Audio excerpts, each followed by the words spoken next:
에트라의 황당한 극장. 2011년 3월 11일. 그날 난 센다이 신항구 근처 도로에서 트럭을 운전하고 있었다. 내 이름은 쿠로키. 항구 근처 자동차 부품 창고 스태프 겸 운전기사로 일하는 회사원이었다. 이건 내 인생에서 제일 충격적이었던 처절했던 경험담이다. 졸려. 편의점 들러서 커피라도 사야겠다. 눈 오네. 난 지금까지 평탄하고 평범한 인생을 살아왔다.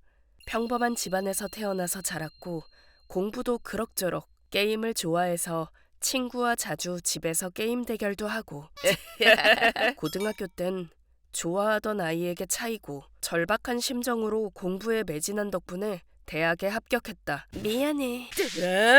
그리고 취업해서 대학교 때 알게 된 아내와 결혼했다. 4년 전에 아이가 태어나면서 새 가족이 함께 살고 있었다. 이야깃거리가 될 만한 과거도 없고 어디서나 볼 수 있는 사람이다. 자, 얼른 창고로 돌아가자. 그래도 수많은 나같이 평범한 사람들이 각자의 인생을 성실하게 살고 있기 때문에 이 사회가 돌아간다. 그런 평범하고 이름도 없는 우리가 그런 재난을 당하게 될 줄 누가 예상이나 했을까? 오케이, 한 5분 있으면 도착하겠다. 오늘은 생각보다 일찍 퇴근할 수 있겠다. 아, 맞다. 아침에 버터 사오라고 했었나? 버터 사와. 까먹지 말고 사가야지. 어? 지진. 지진이야! 핸들이 멋대로 움직여! 끝났나? 깜짝이야.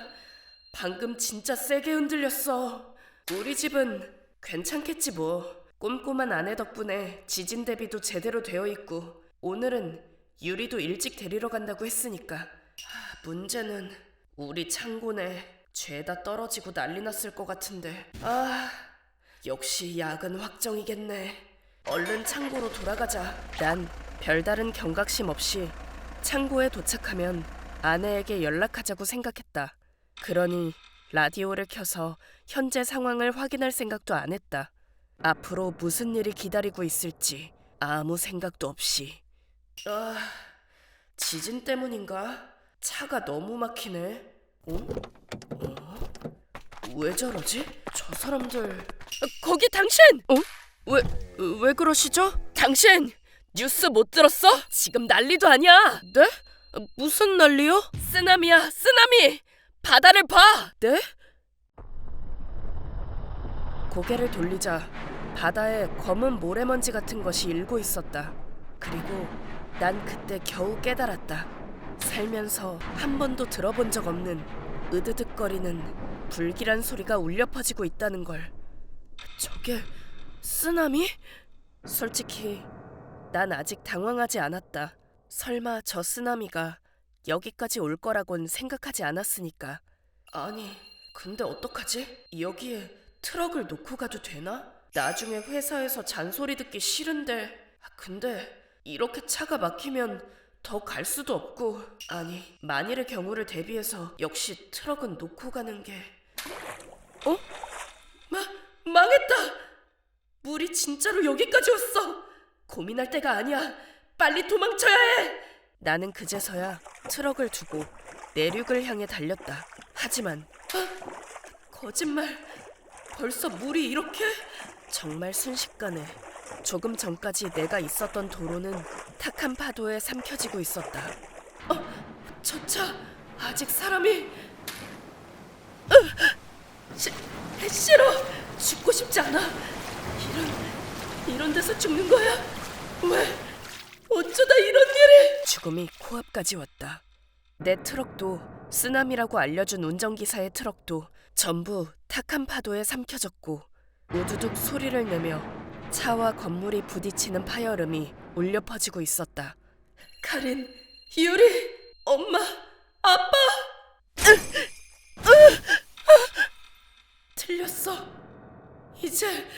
난 탁한 물살에 휩쓸렸다. 눈발이 휘날리는 겨울인데도 이상하게 물은 전혀 차갑지가 않았다. 때때로 몸에 부딪히는 잔해물과 나뭇가지가 찝찝하고 불쾌했다. 진작 유리가 슬퍼하겠지. 그래도 야무진 카린이 있잖아. 괜찮을 거야.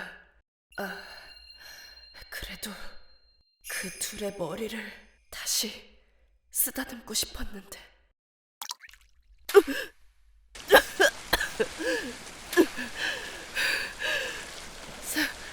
살아있어. 이거면 되겠다. 올라가자. 타이밍 좋게 내가 발견한 건 해상 운송용 컨테이너였다. 강철 재질이지만 공기가 들어있었던 모양이다. 내가 위에 올라타도 컨테이너는 가라앉지 않았다. 거짓말 같아. 내가 살아있어. 추워. 자신이 살아있다는 사실에 안도감이 들어서 그랬는지 그전까지 전혀 느끼지 않았던 강렬한 추위가 덮쳐왔다. 그래도 이제 죽을 거라는 생각은 안 들었다. 살아서 돌아가는 거야. 무조건 살아서 돌아갈 거야. 카린과 유리가 있는 곳으로 돌아가는 거야. 그리고 어느새 지옥 같았던 홍수가 잦아들었고 주변에 산처럼 쌓인 잔해물과 진흙을 남기고 물은 빠져나갔다. 살았다. 난 살았어. 2011년 3월 11일 동일본 대지진. 그게 바로 평범했던 내가 경험한 처참한 재해였다. 다녀오겠습니다. 잘 다녀와. 현재 딸은 고등학생이 되었고 난 지금도 같은 회사에서 일하고 있다. 오늘로 그 지진이 난지 그 뒤로 벌써 13년이나 지났네. 그래, 내 예상대로 아내와 아이는 무사했다.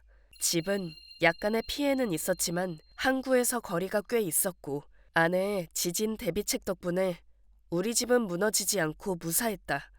하지만 내가 일하던 창고와 나에게 쓰나미가 온다고 알려준 사람의 회사는 통째로 바닷물에 삼켜지고 말았다. 그 사람 어떻게든 살아남았으면 좋겠는데. 당신 생명의 은인이잖아. 어쩌면 이제 겨우 정리돼서 정보도 새로 올렸을지도 몰라. 한 번 더 찾아봐. 응, 찾아볼게. 분명 에트라 수산운송. 오랜만에 검색한 그 회사의 정보가 놀랍게도 새로 업데이트되어 있었다. 거기엔 PDF 파일로 재해 관련 피해를 정리한 파일이 있었다. 그리고 발견한 한 문장. 당사의 센다이 지점 스태프 및 운전수는 전원 피난하여 사상자는 없었습니다. 살아있었어. 살아있었구나. 그 사람. 다행이다. 다행이야. 10여 년의 시간이 지나 내 생명의 은인이 무사하다는 걸 알게 되어 마음이 편안해졌다. 동네는 복구가 진행되어 예전의 활기를 되찾고 있다. 하지만 피해를 입고 살아남은 우리는 그때의 기억을 절대 잊지 못할 것이다. 삶의 터전이 한번 파괴되었던 그 기억을 세상에 알려지지 않은 수많은 사람이 희생되었다는 것을, 그러니까 부디 잊지 않았으면 한다. 희생된 사람도 각자의 인생이 있었다는 것을, 이름이 있고 가족이 있고 일이 있고 그저 열심히 살아가던 사람들이었다는 것을 나는 절대 잊지 않을 것이다. 잊어선 안 된다. 이재민 중 한 사람으로서 그 다짐을 가슴에 새기고 살아간다. ご視聴いただきありがとうございました。地震、そして津波、自然災害が恐ろしいものだなんて、そんなのは分かりきっていることでしょう。でもだからこそ、こうして過去に起きた被害を忘れてはいけない。多くの人々が犠牲になった事実がある以上、自分は大丈夫だなんて思わないで、できる対策はしていかないとですね。皆さんはどう感じましたか？コメント欄に書いていただけると嬉しいです。また、少しでも怖いなぁと思った方、チャンネル登録と高評価をお願いいたします。